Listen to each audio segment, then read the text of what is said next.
it's Jim. It's time for another listening stack video. I have 6 records that I picked out that I've been listening to recently, and I'm just going to start going through them.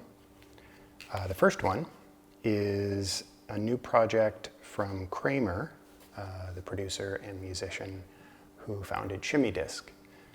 This record is called Let It Come Down.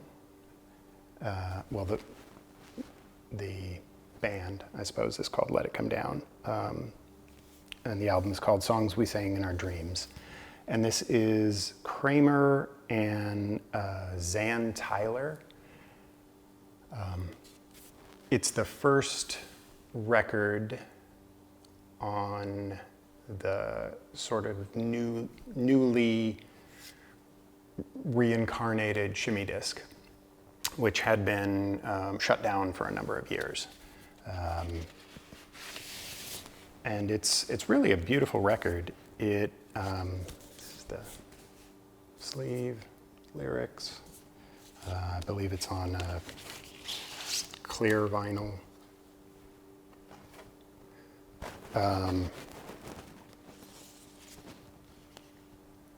Dream pop, ethereal, moody. It reminds me, in a way, it's very sort of David Lynch inspired.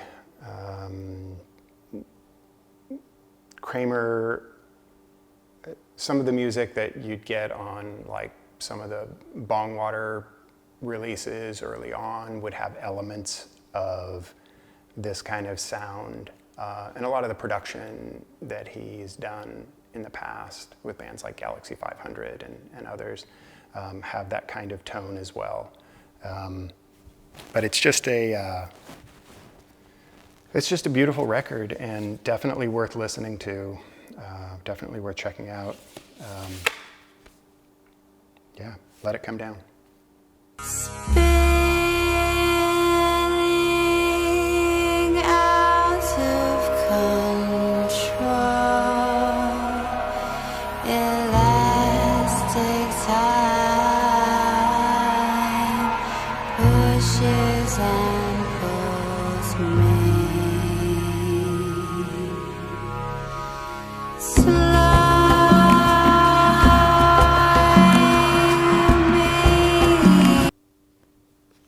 Next up is June of 44, Engine Takes to the Water from 1995. This is a band with members of Rodan, Lungfish, Hoover, I think maybe Rex. It's, I guess, post-punk, post-rock, kind of jazzy, a little noisy, pretty interesting. This pressing is from 2020. I think it might have been a Record Store Day release. And it's on Quarter Stick Records. The vinyl is kind of a teal.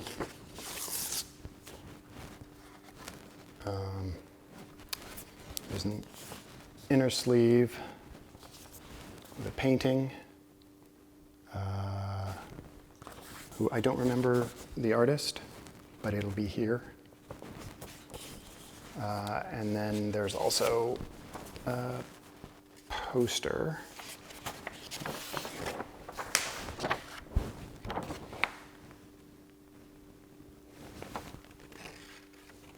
So definitely check out June of 44 if you, if you know and like bands like Rodan and Shipping News. You probably already know June of 44, but check them out anyways.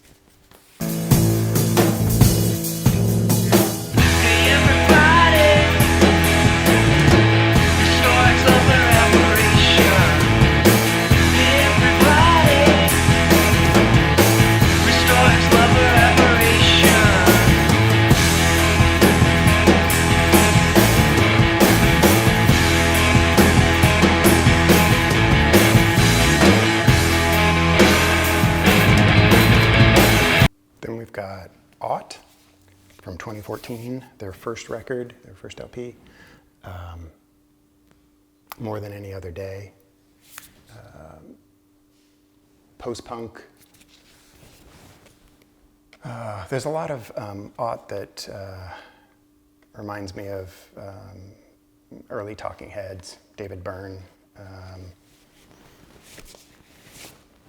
Another poster. Inside.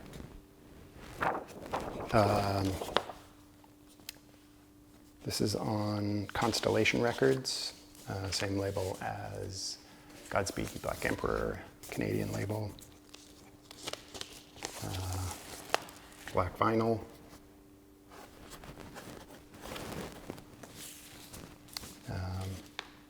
I do like their pressings. They're always on 180 gram and have really good sound. I have gotten some weird things from Constellation where I've gotten, you know, in a double LP set, I've gotten the same LP twice, and I think I've had that happen a few times with them, actually. But this is a single LP. The title track is it's a great song, but the record is great throughout. The name of this song is Today, More Than Any Other Day, parts 4 through 43.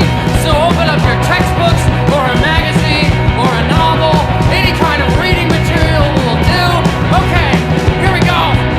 1, 2, 3, wow, today, more than any other day. From earlier this year, we've got Lana Del Rey, Chemtrails Over the Country Club. This record was supposed to be released, I think, last year, but because of the backlog of vinyl pressings that are happening during COVID, it was delayed until this year. Apparently there's a ton of records that are lined up to be printed on vinyl that are happening because a lot of musicians weren't touring, so they started recording more. And now, a 2-month process that, well, pressing a record usually was about a 2-month lead time, and now apparently it's 11 or 12 months lead time for pressing. We need more vinyl pressing plants. But this record, I'm a fan of Lana Del Rey. I like the tone of her music. I like the character she portrays. This is really a good album. I don't know that it's as good as the previous one, which was Norman fucking Rockwell. I thought that was a little bit better, but this is just sort of a softer approach. I think it's a good album and worth listening to. I'm on the run with you, my sweet love, there's nothing wrong. Contemplating God under the chemtrails over the country club.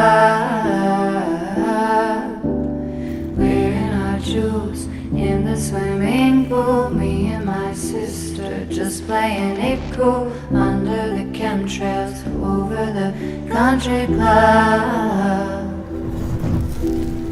From 2009, the Decemberists, The Hazards of Love.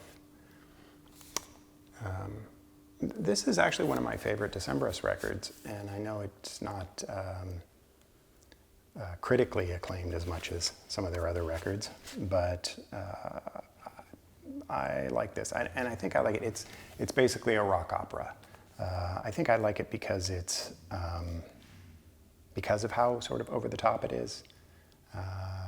For them, I think, some of the tracks on here kind of really open up. It has some of the guest vocalists are phenomenal. Sharonova of My Brightest Diamond. She plays the queen in this story, and she just does a phenomenal job. Yeah, this is Gatefold.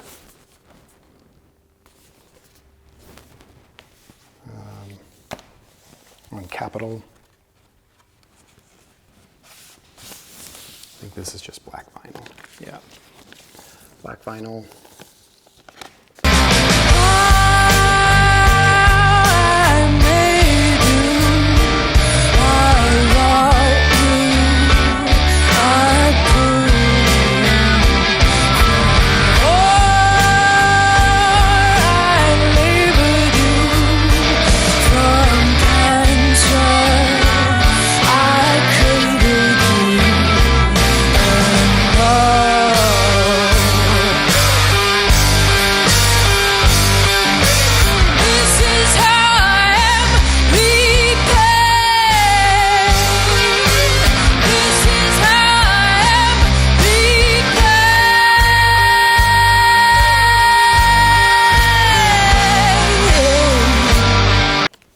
And from 2001, we have My Morning Jackets at Dawn.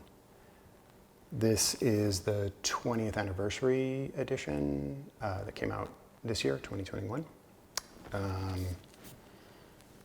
It's a 3 LP set, so it has the original LPs, the original album, plus, if I can show this.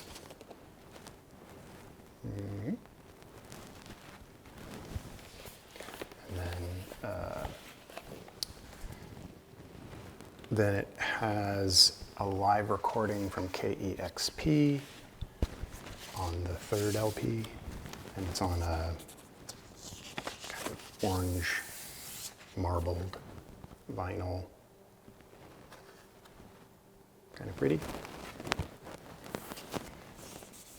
It's a beautiful record. I've liked where My Morning Jacket has gone. I like their early stuff, and I like some of their later stuff as well. That really kind of changed directions. I think it's interesting when a band can do that. I think it's pretty boring when a band continually produces the same record year after year. So more power to them. But this is a beautiful record. One of those sort of great, Americana, folk, alt country, just kind of beautiful sounding record.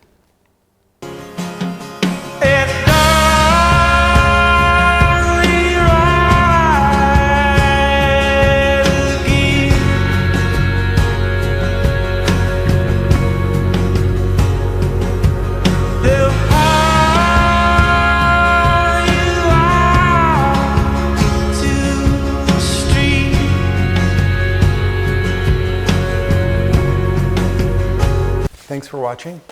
Hope something was interesting to you.